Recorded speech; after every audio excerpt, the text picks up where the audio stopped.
Hey, fired up, everyone. Give a clap. Let's give a round for John Ponder in his absence, but he's still phenomenal. I'm standing in just for a moment. Want to welcome Casa Grande. We're going to have them here, Gene Conservation Camp, and we're going to have Southern Desert here as well. I just want to get everyone started here. Before we get started, we're going to say a word of prayer, and then we're going to turn it over to the host. Okay, my name is Victory, by the way. All right, Father God, we thank you for this time together right now. We give your name all the praise and all the honor. We thank you to a wonderful start to the week. And Father, if it hasn't been, we decree and declare that it's going to be, Father. Let the speaker, the guest, Lord Jesus, have a rhema word for each and every last one of us, a nugget that we can take and actually apply to our everyday lives, something that will empower our minds, our souls, our families, and each other, Lord Jesus. It is so right now. We pray this in your son, Jesus' name, amen. All right, I want to bring up the host, and we're going to continue. All right. Thank you, Victory, for stepping in. Thank you, Chad, for what you do for us. First of all, we're going to start off with any popcorn testimonies. Anybody got anything they want to celebrate this week? Anything they accomplished? Jobs? Anything? Oh. Chad, you got him? Casa Grande, go ahead. I already said. Casa Grande, oh yeah. My name's John, you feel me? I just got a job at Bulldogs, you feel me? I just got a job, you feel me? Everything. I'm really doing it, you feel me? I'm in hope. You feel me? They got me the job. You feel me? Shout out Miss Tanya. Yeah, you feel me? Shout out Mary Jane right here. Miss Mary Jane, you need to come up here, but she ain't gonna come up here though. You feel me? You feel me? We just good shit going on right now. You feel me? We be just blessed, never stressed. You feel me? We having shit going. You feel me? Excuse my language. Congratulations. I'm good. Yeah.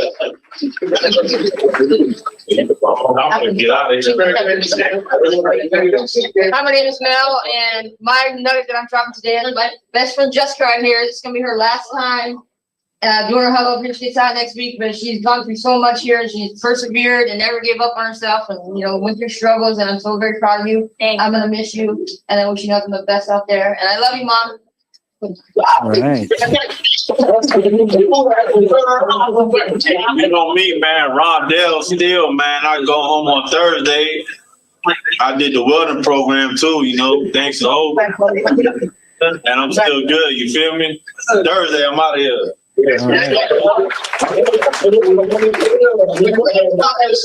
Well, my name is Luis. I'm brother for welding school.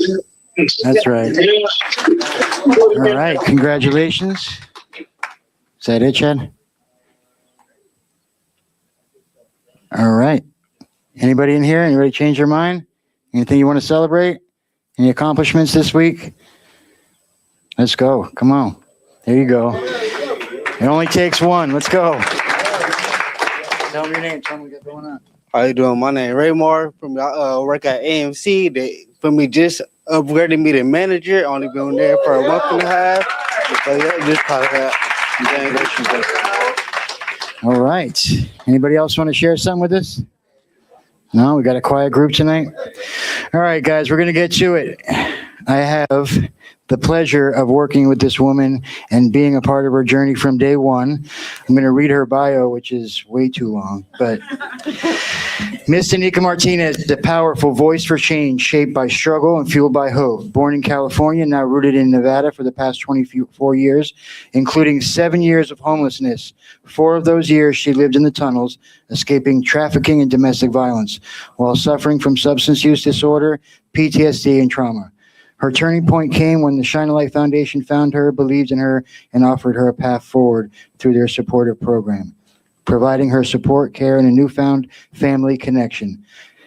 That act of compassion lit a spark that would become her life's mission. Today, Danica is a case manager for the Shine a Light Foundation, where she runs the Wings Women's Program, Community Liaison, Agency Data Lead at Crossroads of Southern Nevada, Co-PLE Coordinator with the Lived X team, contracted with Nevada Homeless Alliance, and manager at one property and oversees 2 other properties for Divine Intervention Transitional Housing.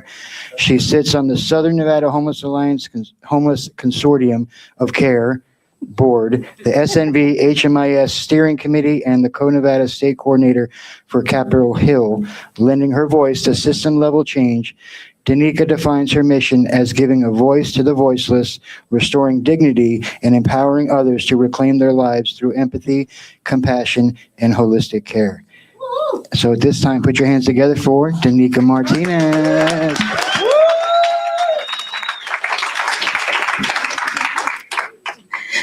Hello, everybody. How are you doing tonight? Everybody having a good night tonight? Yeah? All right. Thank you so much. It is an honor to be here today and to be able to share my story and my strength and my hope with all of you. I'll go ahead and give you a little bit of background on myself. So I was born basically into chaos. I was born into a broken home, a mother with severe untreated mental health and addiction, and an ever-living dad. And what that looked like is growing up is I never knew what the day was going to bring. I never knew who my mother was going to be, what was going to happen. It was extremely abusive, and all I had was my dad to protect me.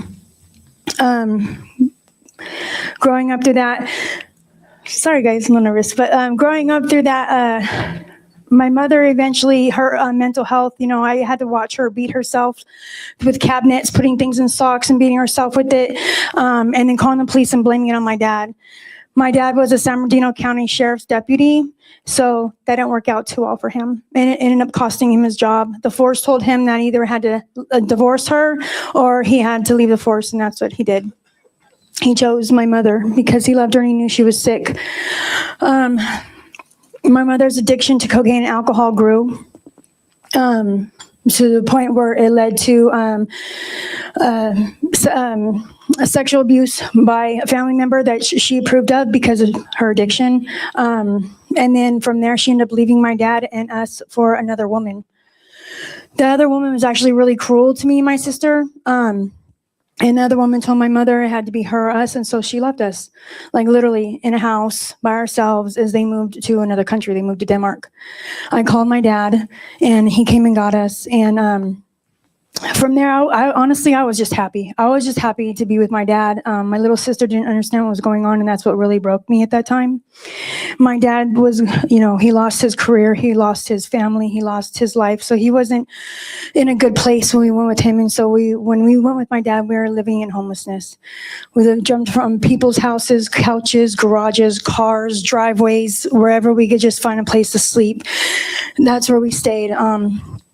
Until I was about 15 and I was able to get a job. And then I got a job and I rented a room for me and my sister. But when I had to go back in there, I was like, I had to become the adult. I had to take care of my dad and my little sister. I'm the one that had to feed all of us. I was the one that had to take care of her, make sure she got to school. From there, all through, that's where like really my addiction came in. You know what I mean? I started to drink. I was smoking weed, smoking cigarettes, doing shrooms, all the things, everything I can cope with, teaching school whenever I can, only showing up to take tests. And it just escalated from there. And right after I graduated high school, I got married. I went and eloped in my prom dress. And but that didn't work out. But I got my son from that. So that was a good thing, right? So then I decided to come out of here to Vegas when I was 21 because I thought this was the place to be. I had some family out here, and it was a struggle. I'm a single mom, trying to take care of a toddler and living paycheck to paycheck. I have an apartment that has no electricity. I have to run an extension cord to the upstairs neighbor, and someone suggested to me that I should start dancing. That was pretty. I had a nice body that I should start dancing. And so, okay, I tried it. And then I come from poverty. So like I started making money that I never even knew I could have. Right. And it was just really addicting. And then I met somebody when I was in there and I thought he was my boyfriend, but he wasn't. He was a pimp. And I'm 21 and I'm green and I'm from a small town in California and I don't know about anything. Like I didn't know pills could be a thing. I didn't know about ecstasy. All I did was I just drank all the time. So how that ended up working was he started beating me every single day. So I started taking a lower tab. It was with one pill, a lower tab, right? And I started taking that and then it escalated and I started taking pill cocktails and then I started taking 30 a day and that's just where it began. So it's alcohol and pills all day long, alcohol and pills all day long. My life during that time was I had 3 more children with him. And not only was he pimping, he was also, gang banging. And I was his main. So I was right along with him with all of that, everything. And I'm not going to lie, the lifestyle was addictive. It was fast money, fast times, you know what I mean? And sometimes it was fun and sometimes it wasn't, And, you didn't have time to think about consequences. You just had to do. Because if you pause for any moment, then it costs you your life. That's just the life, that's lifestyle that we lived. And I dealt with that for like 14 years. It was 14 years of just chaos. And it really wasn't until I went to jail when it was only for like 35 days out of the many times I've been in jail, over 50 times. But like I went to jail this time, and all of a sudden I couldn't get through to anybody, and I couldn't reach anybody, and I wasn't receiving any packages, and no money were putting on my books, and I don't know what's going on. And I get released. I went to jail in my underwear, by the way. So I get released, and I'm in, city issued white boxer shorts and some flip flops, and I go home, and my house is empty. Everything's gone. I don't know where my family is. I don't know where my kids are. I don't know where he is, and it's just gone. And of course, by this time now, I'm on to heroin. I've graduated to heroin from pills, and of course, I hit the dope dealer, and I don't know what's going on. It took me over a week to find out that my kids have been in CPS, and he's found new work, so he took her across country. So I'm devastated. Like, I don't know what to do. You know what I mean? I don't know where to go. I have nowhere to go. I don't have a dollar in my pocket. My kids are in CPS. Everything is gone. I don't know what to do. And I tried the whole dealing with CPS, and I tried working with them to get my children back, and it just felt like everything I was doing was failing. And honestly, at this time, like, I'm so emaciated of any kind of self-confidence or self-worth that I honestly felt that my children were better off without me. So I didn't fight for them. I stopped fighting for them. Yes, I did that. In my head, the dream was that they were going to go to a beautiful family and have everything that I couldn't give them, right? And when I made that decision, that's when I turned to the needle. And my addiction just spiraled down. Of course, he came back and came looking for me, and I was staying with some friends here and there, and it didn't matter. Like, he was looking for me. So he came back, he would kick in doorways, he would beat up the people I was staying with. And I didn't want anybody to keep getting hurt because of me. So I started sleeping in tents, and this is when my homelessness started. So I started sleeping in tents, and he would still find me. You know what I mean? And eventually, after years of going in this vicious cycle with him, because he also sold dope too. So then if I get really desperate, then of course I'd go with him. I'd agree with who he wanted me to do, whatever, and then I would leave and take off. Or he would find me, he'd kidnap me, hold me, and then until I would agree to do what he wanted to do, and then I would do that again. It was like a vicious cycle that it just wouldn't stop. So this is when I ran into the tunnels to get away from him. In the tunnels, it was crazy because, like, I found my own little community. It was a way I can become invisible, not seen, and then I can do my drugs comfortably. I can hide from my own trauma. I can hide from anything and anywhere, and it became comfortable.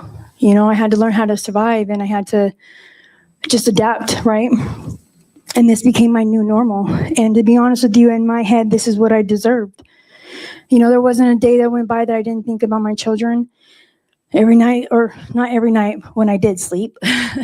Times when I did sleep, I would have these vivid dreams of them, like as if I was really holding them, and I didn't want to wake up, and I would just wake up just screaming and crying, knowing that that wasn't the reality that I was living.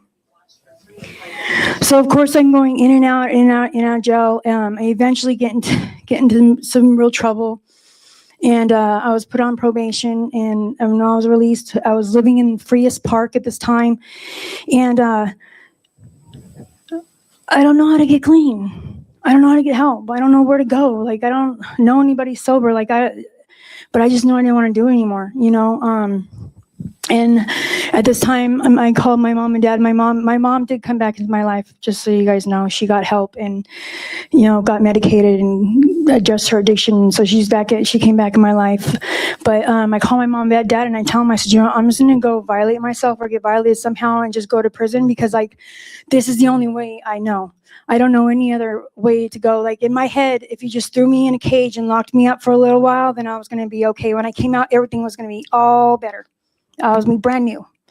So they're crying, and my friend goes, why don't you call Shine a Light? And I'm like, who's Shine a Light? And they're like, there are these people that help people in the tunnels. I was like, oh, I'm from the tunnels, they'll help me, And so I was excited. So I called them and I didn't get an answer. And then I texted and they texted me back and said, hey, I can't talk, but go ahead and text me. So I just like poured my heart out into this text message, I'm addicted to heroin and cocaine and it's meth and I don't know what to do and I don't know how to get sober. Please help me. And they were there within an hour. They came and got me. And I tried to get sober for about 5 months. And, I made some new connections and I made friends. And come to find out, one of my friends that was out there on the street was now working for Shine a Light. His name's George, sitting right there. But I wasn't ready, So I get out of rehab and I go to a sober living. This is all brand new. I don't know what the hell I'm doing. And, I had met him and, I just wasn't ready. So I left and I held an apartment for like a mini second. And the next thing you know, I'm right back in the tunnels doing the same thing. You know what I mean? And honestly, I had already accepted a long time ago that I was going to die in the tunnel with a needle in my arm, and then my dad died. And that probably was the second most darkest day in my life other than with my children, right? My dad was my best friend. My dad loved me no matter what. He's always loved me. It was always there. And he told me right before he passed away, it was like I could do no wrong in his eyes, no matter what I did. So that was really bad. And so at this point now, I'm just I hate life. I hate the world. I don't want to be in it. It doesn't feel right with him not in it. And I just hate everything. And I tried many times, but for some reason, God didn't want to let me go yet, One day I'm sitting in a wash and I knew what kind of shot that I had made, and I couldn't. For 12 hours I tried. I couldn't, and next thing you know, here comes Shine a Light walking down the path, and I see Rob, and he's walking past me, and he turns and he walks right past me. He just turns and looks and makes eye contact with me, and I just look away because like I had literally screamed that night. I was like, "Please God, help me or kill me," because I'm just done with this. Right? I'm over, and I couldn't even ask for the help that I knew that I wanted. And he told me, he came over and he said, "Get your shit," and I got up and let's go. So that's when my life, like I would say, really changed. I'm in detox. I can't see straight. I can't see anything. I can only see the outlines of you because I'm detoxing so hard. And I'm telling you, I don't feel right in my skin because I don't have drugs in my body. Like I need to get the F out of there. And like I really wanted to hop a wall, even though you could walk to the door. But like, I really just wanted to get out of there, right? But then I just started thinking about my dad. And I started thinking about Rob and George and my children and just everybody. And I'm just like, no, I got to stay this time. I got to stay, right? And I did, and then I go to the rehab and then next thing you know, it's time for me to get out again. And this is the scary part because this is the part where I left last time, right? And then they tell me that I have to go to a house full of 11 women. Bro, like just from my story, you can tell like I don't get along with women. I haven't got along with women since I came out the womb. Like this is not a good idea for me.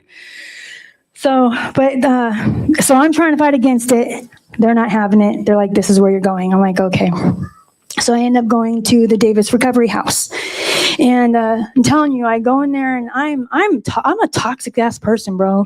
Like for real, I don't care about my roommates. I'm not mindful of them. I have 5 alarms to wake me up in the morning, starting at 4 or 5 a.m.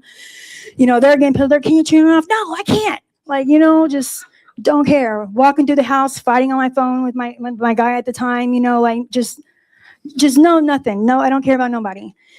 And, but the one thing I did too is I started to take direction. I started to listen.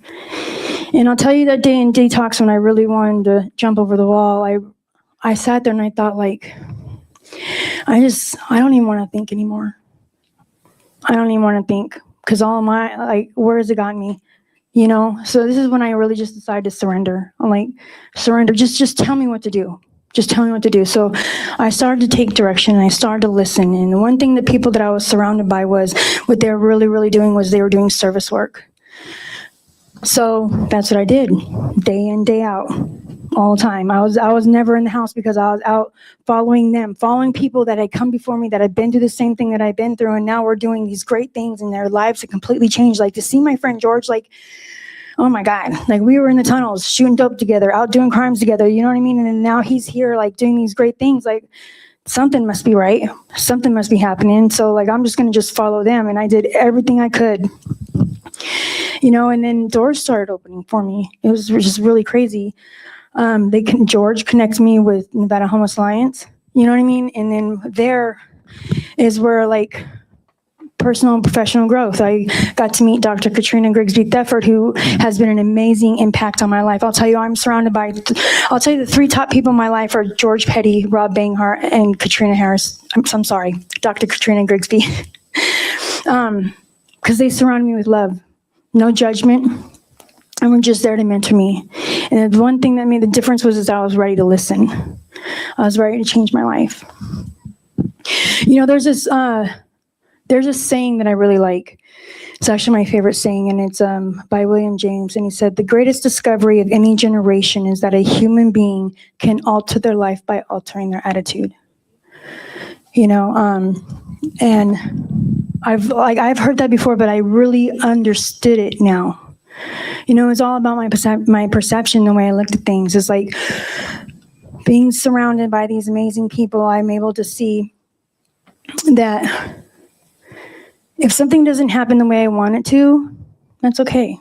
It means it wasn't meant for me. You know what I mean? And there's greater things to come. I remember when I was new and I went to Shine Light and I told them, I was like, hire me. You need a female case manager. And they're like, no, it's not a no. It's not a right now. So I just kept moving forward in my other direction. And then it came back around. The door opened again. So then it was meant for me now. But what I learned is that I needed that to happen was because like being out there in a different world, like I was able to learn so much, gather so many different resources, right? And I was able to actually, when I came back and started to work for the Shine Light Foundation, like I actually had something to bring to the table, you know? Has it been easy? Hell no. But I keep moving forward, right? Today, my life looks really, really different. Like you're looking at a working girl that used to live in tunnels shooting dope, right? How my life looks so much different now is like sitting on the COC board. Like I get to elevate my voice through my lived experience at decision-making tables, which is amazing. They actually want to hear what I have to say. You know, I get to go to places like Washington, D.C. and Capitol Hill and go before our legislators, and I get to advocate for people like us to make a change for our needs here in Southern Nevada. That's what I get to do today.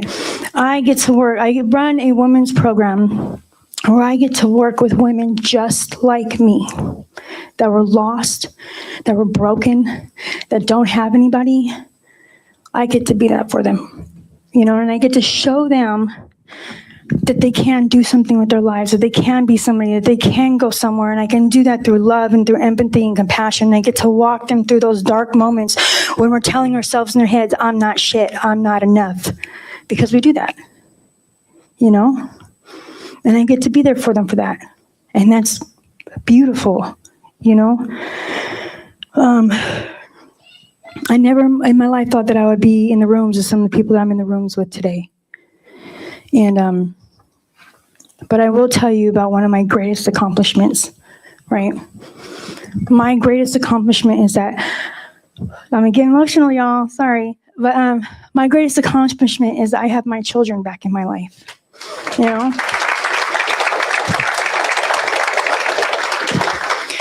And the hardest part is my children, they didn't get to come back into my life until they were, 18 years old. My three oldest, I have I have a 25-year-old, a 20-year-old, and then a 19-year-old.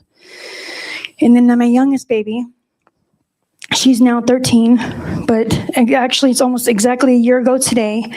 I was in LA at a conference called the National Alliance to End Homelessness Conference, and I got a call from Oregon, and it was DFS, and they asked me, were asking me questions, and like, do you have a daughter? Can you verify her name? Can you verify her birth date? I'm like, yeah, and I'm getting nervous because I don't know what's going on. And what happened was I had lost my rights to my daughter. I am legally no longer her mother, and the last time I seen her, it was on her 4th birthday. Her dad was beating the hell out of me, dragging me out of the house by my hair, had a gun in my face, and told me he was going to kill me if I didn't get the hell out of there. That's the last time I saw my daughter, my youngest daughter. And she got adopted out. So being in the working recovery and being in the program, all I can do now, right, is just keep faith, be patient, and hope that one day when she's 18, she'll maybe want to talk to me. So I get this call, and they tell me, they said, well, we have removed we removed her from the adoptive family, and we decided we want to see what was going on with you, and they researched me. And then they told me all about myself, like everything that I was doing. Like, I was like, damn, I do all that. But, it was really, it was crazy. They knew everything I was doing. They knew about me in Washington. They knew me about here working with Shining Light. They knew about me working with Nevada Homeless Alliance and with LiveDex and all the different committees that I sit on and everything. They knew everything. And it was just crazy. And they said, you know what?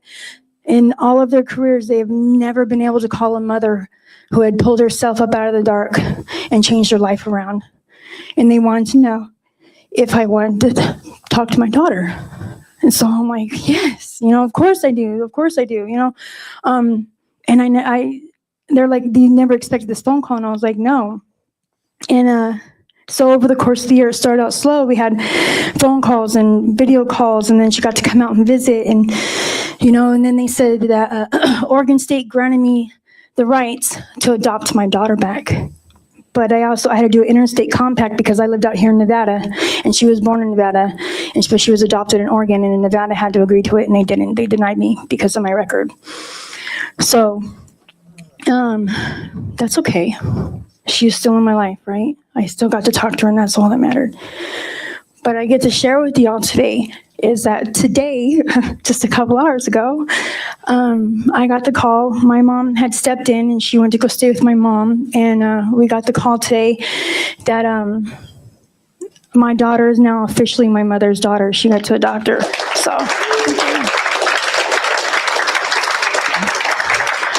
they gave her name back, the name that I named her when she was born.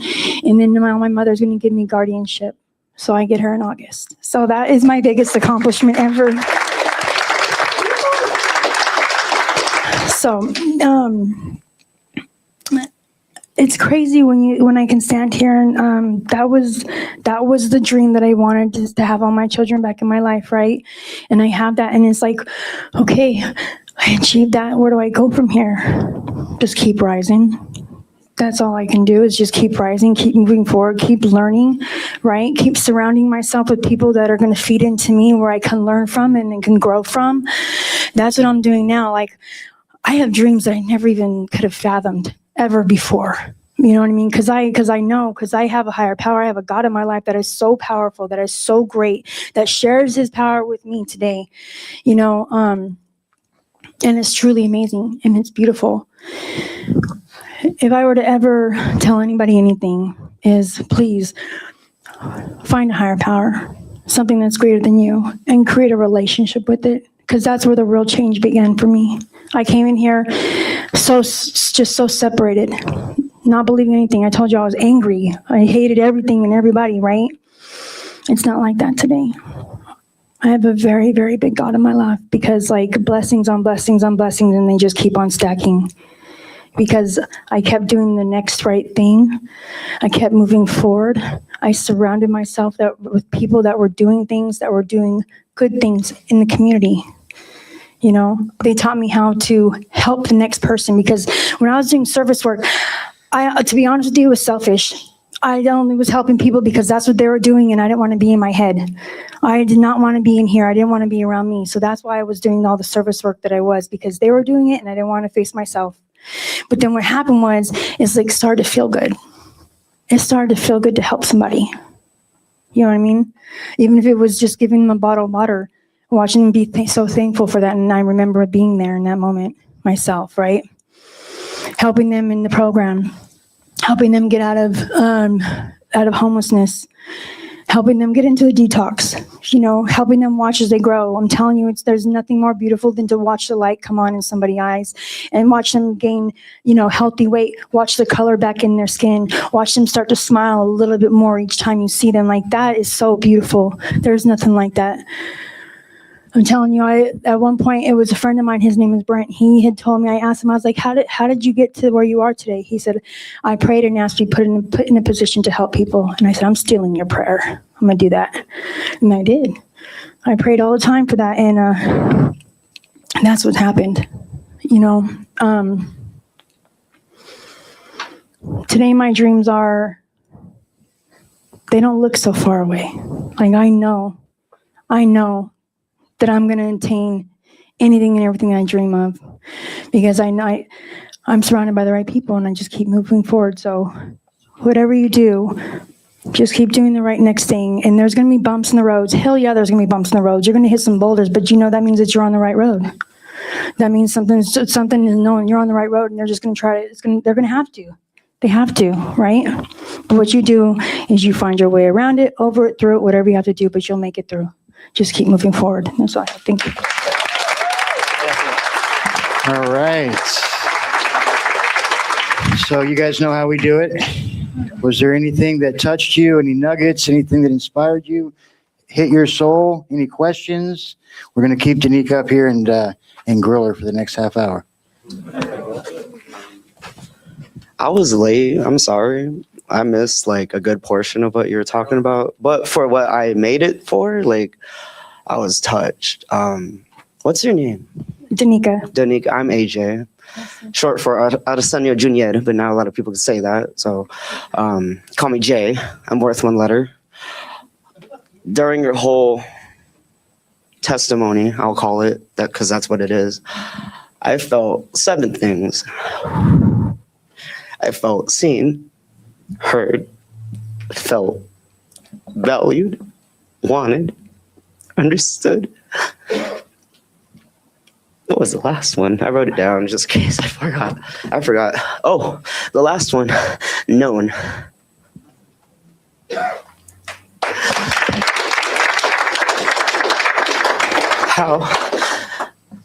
How did you achieve that in minutes, as opposed to people in my life who've known me several years? How did I achieve that opposed to the people that are in your life? Well, thank you very much for sharing that with me. I want to give you a big hug. Can I give you a hug? Is that okay?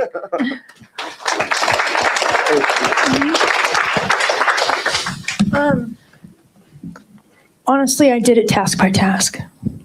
That's the only way I could do it, because if I thought too far ahead in the future, it would overwhelm me, and then that feeling of wanting to just run away, because that's what I was so used to doing. I was just so used to running away, hiding and numbing, and not feeling anything. So I don't do that to myself anymore, right? I just did it task by task. What do I have to accomplish right now in this moment? What is it I need to do? Okay, I did that. What is the next thing I need to do? One day at a time. No. I couldn't do it one day at a time. I had to do it literally task by task throughout the day. You know what I mean? Because as my main goal was just to make sure that I made it to that pillow sober, so I didn't have to wake up dose sick. And that was what it is. So it's literally throughout the day, and I did that for the first year and a half of my sobriety. Was literally doing it task by task throughout the day. All right. Thank you. Anybody else? Saw more hands up earlier. Here we go.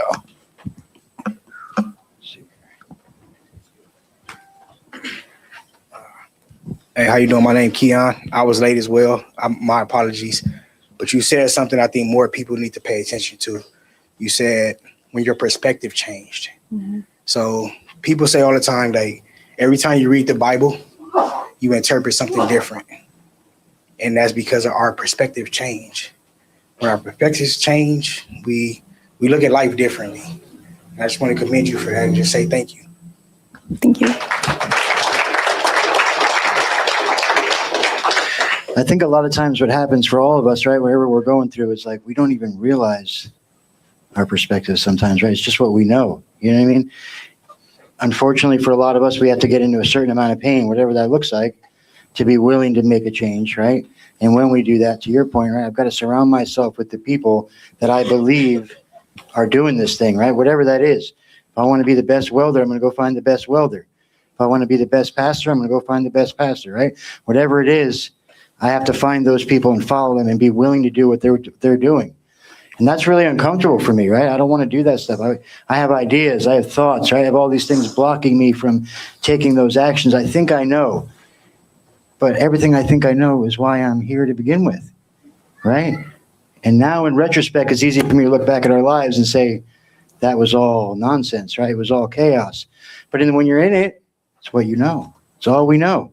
You know what I mean? When I was homeless, I wasn't sitting around thinking the same way that I think today. It was inside of me somewhere, right? That fundamental idea of God, this higher power, it's inside of me somewhere. But I just couldn't, I was so submersed in, we couldn't, right? Like it was the normal life. Mm-hmm. All right, any more questions? Oh, we got a bunch. Oh, we got them all over the place. I'm going to get you first, and I'll come back to you, okay? Let me slide through here. Hi, my name's Axel. I'm from Casa Grande, so I got a little minute to go. But I just wanted to say thank you for your testimony. It was very strong, and it was just a reminder for me. I still got a minute to go, but you're exactly where I want to get, and I just appreciate your testimony. Very strong. Thank you.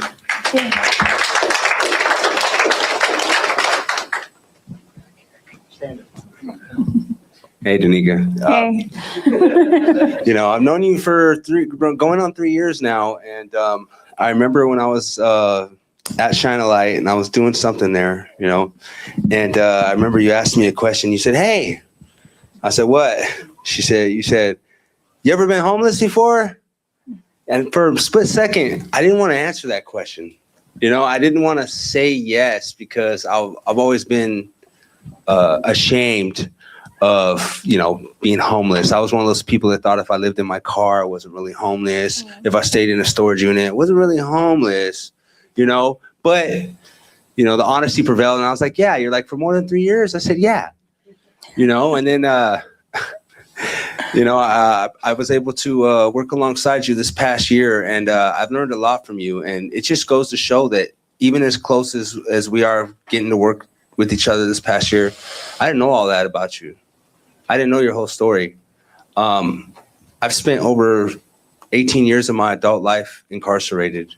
It's not easy to make me cry, but I sat back here and I was crying multiple times throughout your testimony. And it inspired me and it gave me a lot of hope. And you still continue to do that. Everywhere you go, everything that you do, constant work, head down, grinding, don't stop. I draw from that. I know you don't see it every day, but I do. And I just want to thank you because, like you said, what you did for me a year ago is you gave me a second character outside of what I was trying to accomplish in my own life, which was to bring about some change in myself and helping others. And you gave me that platform to do it. And from the bottom of my heart, I just want to say thank you.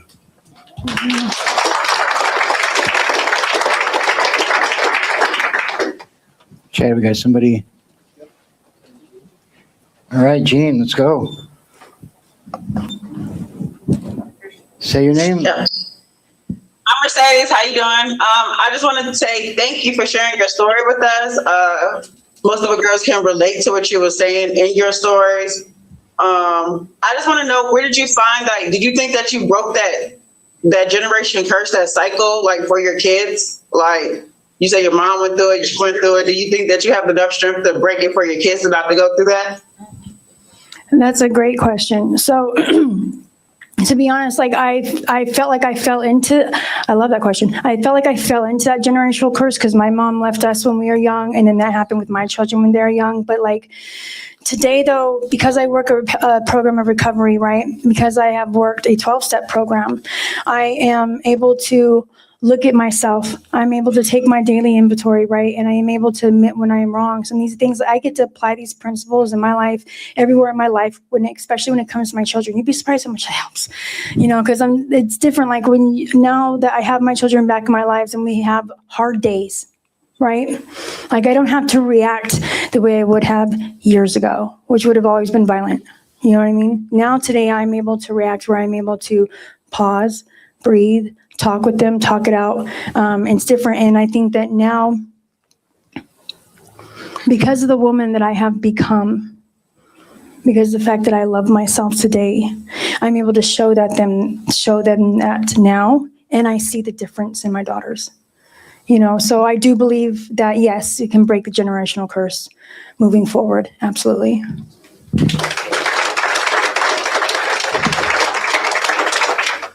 Anybody else? Gene? No? All right. Anybody here? Questions? Oh, we got one back there. I'm missing hands.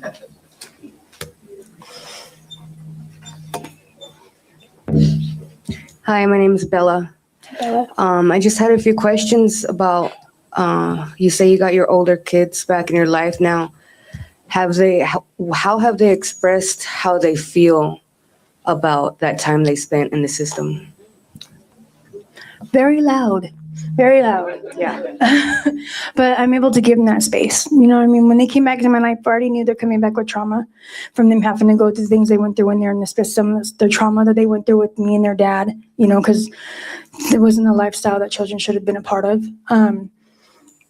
It's what it is giving them space to do that in the way that they need to. Right. You know, allowing them.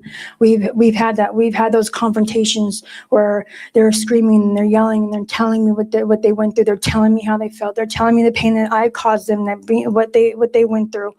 But just sitting still and listening to them, acknowledging it, and letting them know that yes, I did that, but that's not who I am today, and we're going to keep moving forward. And it's not going to happen one time. It happens. It comes up, you know, and it comes up, and when it does, it's just acknowledging them and how they're feeling. That answer your question? Yeah, absolutely. Okay. And then also another question, when with your daughter going with your mom, I know you said that growing up your mom had some mental issues. Mhm. How do you feel about your mom raising your daughter for this time being? Thank you for asking that. My mother is not the same person she was, just like I'm not the same person I was. She did commit herself for 3 years and did medication trials because it was back then when they didn't know what, like all the different mental health and everything. So she committed herself for 3 years and went through all the different medication trials to become better. And so now the person she is today is really amazing. You know what I mean? She's my biggest supporter. She stays on her medication. And so honestly, I really do feel comfortable with her being there because my mother is a completely different person. And I am very proud of her and what she has done and what she's accomplished and getting herself the help that she needs to get better. Awesome. And thank you for your testimony today. All right. George Petty, you got a question? Come on. Thank you, good Dr. Danica, for your testimony. And, you know, in part of your story, you talked about the curveballs getting thrown at you, right? Not getting the job you wanted, the kids not coming fast enough, or, you know, all the different things. Can you give everybody in the room and maybe the ladies or the people that are in Nevada Department of Corrections a little bit of words of encouragement as it pertains to persevering through those moments and living in acceptance when things didn't go your way? Coming with the heat. Yeah, I would love it. Well, like I said, because I worked at program recovery, the fact that I'm standing here right now is a miracle. You know what I mean? I'm telling you, I put myself in positions where I should definitely be dead. I definitely tried to take my own life, you know what I mean? But it didn't happen. So obviously I'm here for a reason. You know what I mean? I'm here for a purpose. And that's how I look at all of you. Like if you're sitting in this chair right now and you've gone through those things, you know what you've done and you know where you've been and you know you shouldn't be here, you have a purpose, right? And so I was able to find that out. And like I said, like when something doesn't go my way, it wasn't meant for me. And I'm okay with that. Having that kind of acceptance and being able to see it that way and having that perspective on it, it gives you a lot of freedom. You know, it wasn't meant for me. Yeah, I may have wanted it, but that doesn't mean that God wanted it for me, you know? And then working around it. Okay, so now that didn't happen, so what do I have to do next? Which way do I have to turn? You know what I mean? How can I keep moving forward? That's like the constant mindset that I stay in. Okay, this isn't for me, so where am I going now? And I'm gonna find a way. You know what I mean? And I also believe that everything will happen in the way it's supposed to, when it's supposed to, because my children are proof of that. They're proof of that. I have the job at Shining Light that I wanted, right? So it's proof of that. It didn't happen when I wanted it, but it happened because it was meant for me, you know? Did that answer your question? Okay, thank you.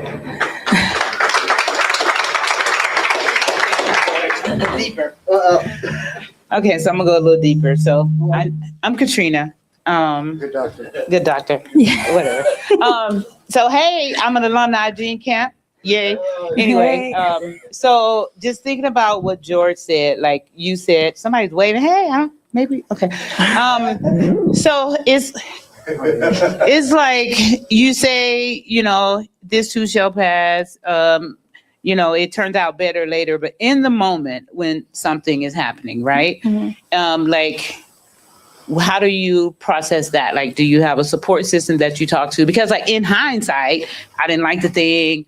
It happened and later, but in the moment, like, you know, just like humanize the experience. Because when we're standing in front of people, sometimes it sounds like we're perfect, right? Mm. So what is that like for you when you text me at the end of a speech and be like, how did that sound? Yeah.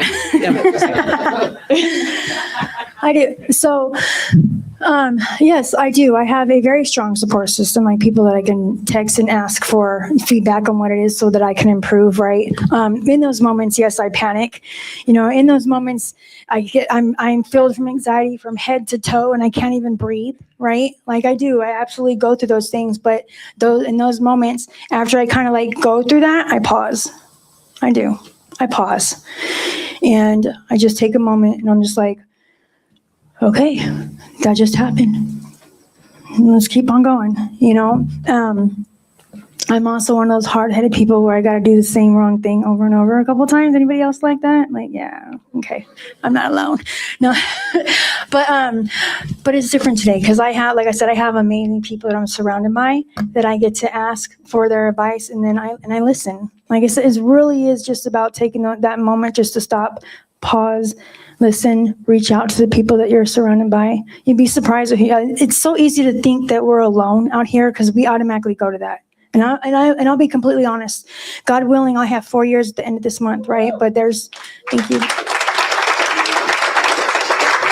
No friends though, but, and still to this day, I could sit here and talk about, oh, I've gone through this program and I worked all the steps and I've done all this and da-da-da, but there's still to this day, like my head gets real crazy, you know what I mean? It gets really loud and it tells me that I don't have anybody, that I'm all alone, that I'm an imposter, that I'm fake, they're gonna find out I'm a fraud, like because of things, because my self-worth is attacked, right? And none of it is true. None of it is true. That's just me. That's just those inner demons that I have, that I continually fight because it is a program of maintenance. It's a program of recovery. So just so you know, like when you go through those moments, it will pass. Breathe through it. Pause. Call somebody. Okay. I think most times for us when we go through things, we're too close. When we go through things, we think it's the end of the world. It's always the end of the world. You know what I mean? But we're still here. You know what I mean? And I think you practice this thing. That's what it is. It's practice. You're going to fall. You're going to do things. You're going to fall down, make mistakes, right? Like whatever pathway you're on, recovery or not, life, you make mistakes. That's human, right? We're all human. You ready? All right. Next question. My name is Sabri. You said something about you're going to adopt your daughter in August. Mm-hmm. You know what you said? No, it was an option that Oregon granted me the rights to adopt my daughter back because I'm not legally her mother anymore. But Nevada denied me. Mm-hmm. Okay.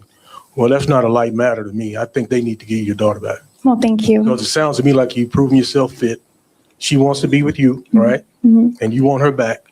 So whoever has the power to make it happen needs to make it happen. Give you your daughter back. Thank you so much. Get that red tape.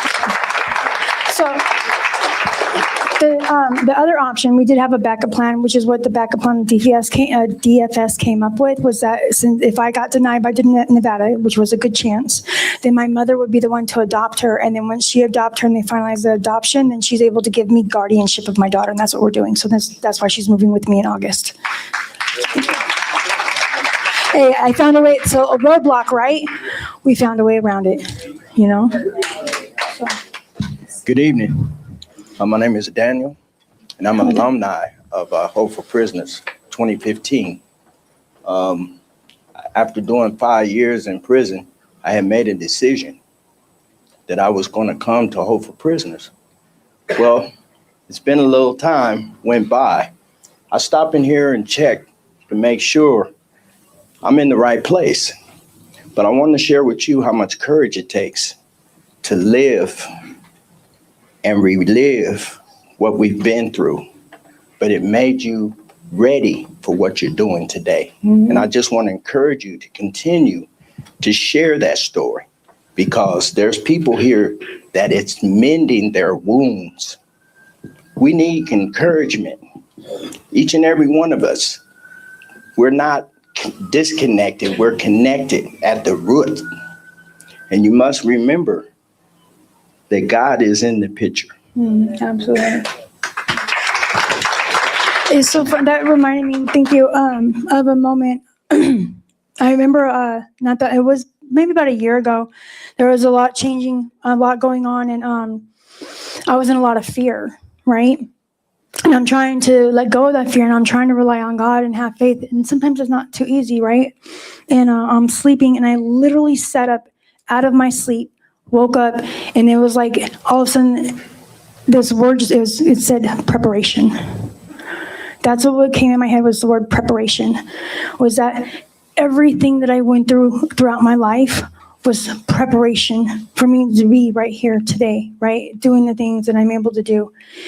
So it was like an epiphany kind of, you know? And so with that, I don't regret any of the horrors, any of the craziness, anything that I've experienced in my entire life. I have no regrets anymore for it. I accept it. And believe it or not, I'm actually grateful for it, because there's women and people that are going to continually go through the shit that I went through. And I get to be here for them for that. So it's like, thank you, right? Danica, I'd like to say it's truly an honor to be in a space built on hope, restoration, and purpose with you. I love the way you communicate, and thank you so very much. You're pushing it forward. So I had to write some stuff down that I wanted to mention about a workshop that I have coming up. So forgive me, my body's kind of bruised right now. I've been going through a whole lot this week, and my mind is under attack as well. So I'm going to read it to y'all. My name is Dr. LaTanya Miller. I'm the founder of Pathways Mentorship. And I want to personally invite each and every one of you to an upcoming workshop that I have. It's called Beyond Privilege, Communicating with Awareness and Respect. This session is about strengthening how we show up in interviews, in relationships, and in leadership. With confidence, with clarity, and with emotional intelligence.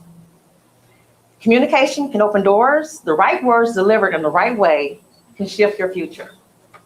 So I'll be passing out flyers with all the details, and I would love to see each and every one of you there. Let's continue building forward intentionally and powerfully. Thank you. Thank you. Thank you. What time is it? All right, so we're going to close it out. So all of our friends coming home this week, we'll be waiting for you. We're excited to have you with us. Join us. Everybody here tonight, thank you for coming out. Let's get one more round of applause for our speaker. All right. Have a good night.